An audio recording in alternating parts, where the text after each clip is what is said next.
سورہ فتح۔ اللہ کے نام سے جو سراسر رحمت ہے، جس کی شفقت ابدی ہے۔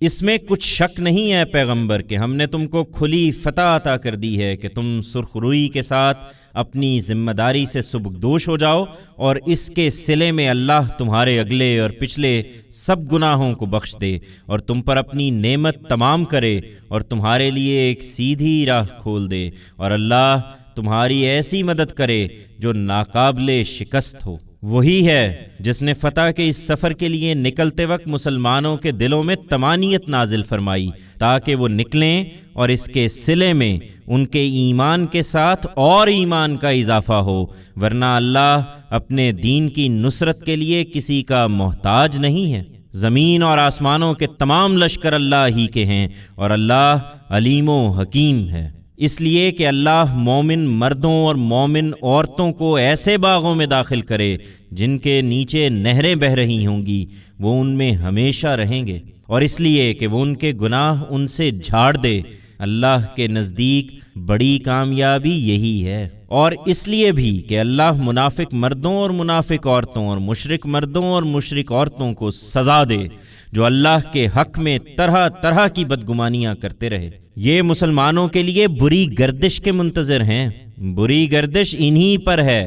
ان پر اللہ کا غضب ہوا اور اس نے ان پر لعنت کی، اور آگے ان کے لیے اس نے جہنم تیار کر رکھی ہے، اور وہ نہایت برا ٹھکانہ ہے۔ یہ اللہ سے بے پرواہ ہیں تو اللہ کو بھی ان کی کوئی ضرورت نہیں ہے۔ زمین اور آسمانوں کے لشکر اللہ ہی کے ہیں، اور اللہ زبردست ہے، بڑی حکمت والا ہے۔ ہم نے اے پیغمبر تم کو گواہی دینے والا، خوشخبری پہنچانے والا اور خبردار کرنے والا بنا کر بھیجا ہے تاکہ لوگوں تم اللہ اور اس کے رسول پر سچا ایمان لاؤ، رسول کا ساتھ دو، اس کی تعظیم و توقیر کرو، اور صبح و شام اللہ کی تسبیح کرتے رہو۔ یہ تمہارے ہاتھ پر بیعت کی اہمیت کو سمجھتے نہیں ہیں۔ حقیقت یہ ہے کہ جو لوگ تم سے بیعت کرتے ہیں وہ تم سے نہیں بلکہ اللہ ہی سے بیعت کرتے ہیں۔ ان کے ہاتھ پر اللہ کا ہاتھ ہوتا ہے، سو جس نے یہ عہد توڑا وہ اس عہد شکنی کا وبال اپنے ہی سر لیتا ہے، اور جس نے اس بات کو پورا کر دیا جس کا عہد اس نے اللہ سے کیا تھا تو اللہ ان قریب اس کو بڑا اجر عطا فرمائے گا۔ تم اس سفر سے واپس گھر پہنچو گے تو اہل بدو میں سے جو لوگ پیچھے چھوڑ دیے گئے تھے وہ اب تم سے عذر کریں گے کہ ہم آپ کے ساتھ نکل نہیں سکے تھے، ہم کو ہمارے مال مواشی اور اہل و عیال کی ذمہ داریوں نے مشغول کیے رکھا، یہ ہماری کوتاہی تھی، سو آپ ہمارے لیے مغفرت کی دعا فرمائیں۔ یہ اپنی زبانوں سے وہ بات کہتے ہیں جو ان کے دلوں میں نہیں ہے۔ ان سے کہنا تم نے دنیا کو اہمیت دی اور خدا کا حق نہیں پہچانا۔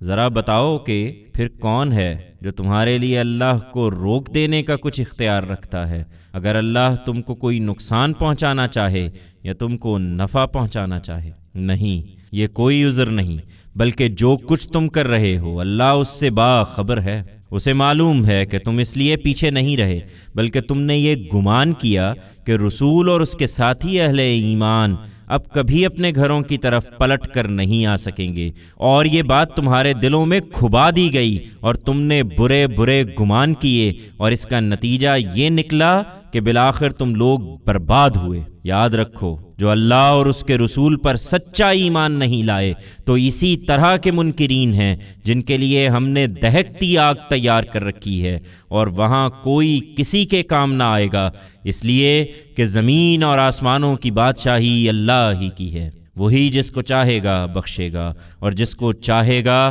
اپنے قانون کے مطابق سزا دے گا، اور جو اب بھی پلٹنا چاہیں تو اللہ مغفرت فرمانے والا ہے، اس کی شفقت ابدی ہے۔ تم لوگ آئندہ جب غنیمتیں لینے کے لیے جانے لگو گے تو یہ پیچھے چھوڑے ہوئے لوگ کہیں گے کہ ہمیں اجازت دیجیے کہ ہم بھی آپ لوگوں کے ساتھ چلیں۔ یہ چاہتے ہیں کہ خدا کی بات کو بدل دیں۔ ان سے صاف کہہ دینا کہ تم ہرگز ہمارے ساتھ نہیں چل سکتے۔ یہی بات تو اللہ نے تم کو پہلے فرمائی تھی جب پیغمبر سفر کے لیے نکلے تھے۔ اس کے جواب میں یہ کہیں گے کہ نہیں، بلکہ تم لوگ ہم سے حسد کرتے ہو۔ ہرگز نہیں، بلکہ یہی لوگ بہت کم سمجھتے ہیں۔ یہ جو اہل بدو میں سے پیچھے چھوڑ دیے گئے تھے ان سے کہنا کہ ان قریب تمہیں ایسے لوگوں سے لڑنے کے لیے بلایا جائے گا جو بڑے زور آور ہیں، تم ان سے لڑو گے یا وہ اسلام قبول کر لیں گے؟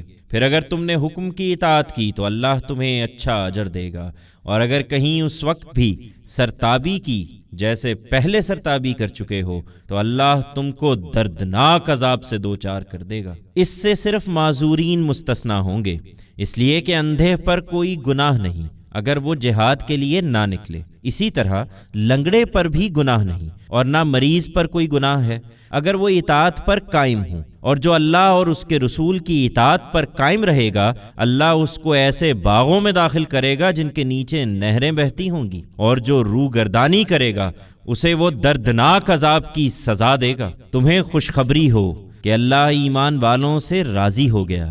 جب وہ درخت کے نیچے تم سے بیعت کر رہے تھے اس وقت اللہ نے جان لیا جو کچھ ان کے دلوں میں تھا، تو اس نے ان پر طمانینت اتار دی اور ان کو ایسی فتح عطا فرما دی جو ان قریب ظاہر ہونے والی ہے، اور بہت سی غنیمتیں بھی جن کو وہ حاصل کریں گے۔ اللہ زبردست ہے، وہ بڑی حکمت والا ہے۔ ایمان والو، اللہ نے بہت سی غنیمتوں کا وعدہ تم سے کیا ہے جو تم حاصل کرو گے، سو یہ پہلی فتح کے غنائم تو اس نے فوری طور پر تمہیں عطا کر دیے ہیں، اور لوگوں کے ہاتھ تم سے روک دیے ہیں کہ یہ موجب طمانینت ہو اور ایمان والوں کے لیے خدا کی نصرت کی ایک نشانی بن جائے، اور وہ تم کو سیدھی راہ کی ہدایت بخشے۔ اس کے علاوہ ایک فتح اور بھی ہے جس پر تم ابھی قادر نہیں ہوئے، مگر اللہ نے اس کا احاطہ کر رکھا ہے، اور اللہ ہر چیز پر قدرت رکھتا ہے۔ یہ منکرین جن سے تم معاہدہ کر کے آئے ہو اگر اس موقع پر تم سے جنگ کرتے تو ضرور پیٹھ پھیرتے،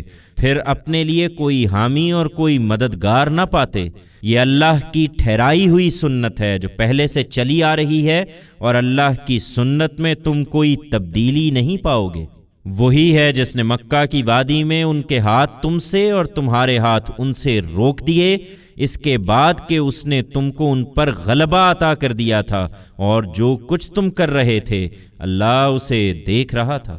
یہ وہی ہیں جنہوں نے خدا کے پیغمبر کا انکار کیا اور تم کو مسجد حرام سے روکا، اور قربانی کے جانوروں کو بھی روک دیا کہ وہیں کھڑے رہ جائیں اور اپنی جگہ پر نہ پہنچنے پائیں۔ حقیقت یہ ہے کہ اگر مکہ میں اس وقت ایسے مومن مرد اور ایسی مومنہ عورتیں نہ ہوتیں جنہیں تم نہیں جانتے تھے کہ حملہ کرتے تو روند ڈالتے، پھر ان کے باعث تم پر بے خبری میں الزام آ جاتا تو ہم جنگ کی اجازت دے دیتے، لیکن ہم نے اس لیے اجازت نہیں دی کہ اللہ جس کو چاہے ایمان کی توفیق دے اور اپنی رحمت میں داخل کر لے۔ یہ حقیقت ہے کہ اگر وہ لوگ الگ ہو گئے ہوتے تو ہم ان میں سے منکرین کو دردناک عذاب سے دوچار کر دیتے۔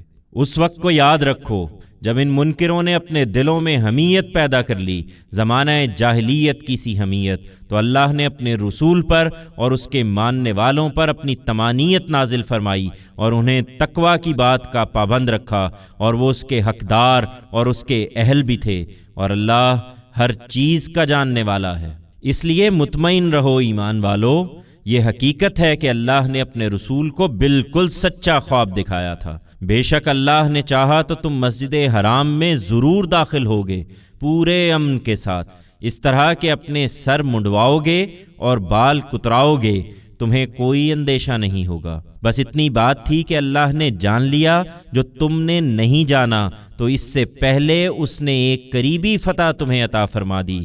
وہی ہے جس نے اپنے رسول کو ہدایت اور دین حق کے ساتھ بھیجا ہے تاکہ اس سرزمین کے تمام ادیان پر وہ اس کو غالب کر دے۔ یہ ہو کر رہنا ہے، اور اس کی گواہی کے لیے اللہ کافی ہے۔ محمد اللہ کے رسول اور جو ان کے ساتھ ہیں وہ منکروں پر سخت اور آپس میں مہربان ہیں۔ تم ان کو اللہ کے فضل اور اس کی خوشنودی کی طلب میں رکوع و سجود میں سرگرم دیکھو گے۔ ان کی پہچان ان کے چہروں پر سجدوں کے نشان سے ہے۔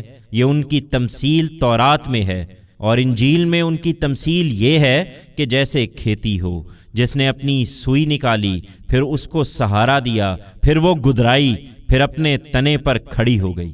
بونے والوں کے دلوں کو موہتی ہے کہ منکروں کے دل ان سے جلائے۔ اللہ نے ان لوگوں سے جو ان میں سے ایمان لائے اور انہوں نے نیک عمل کیے ہیں مغفرت اور اجر عظیم کا وعدہ فرمایا ہے۔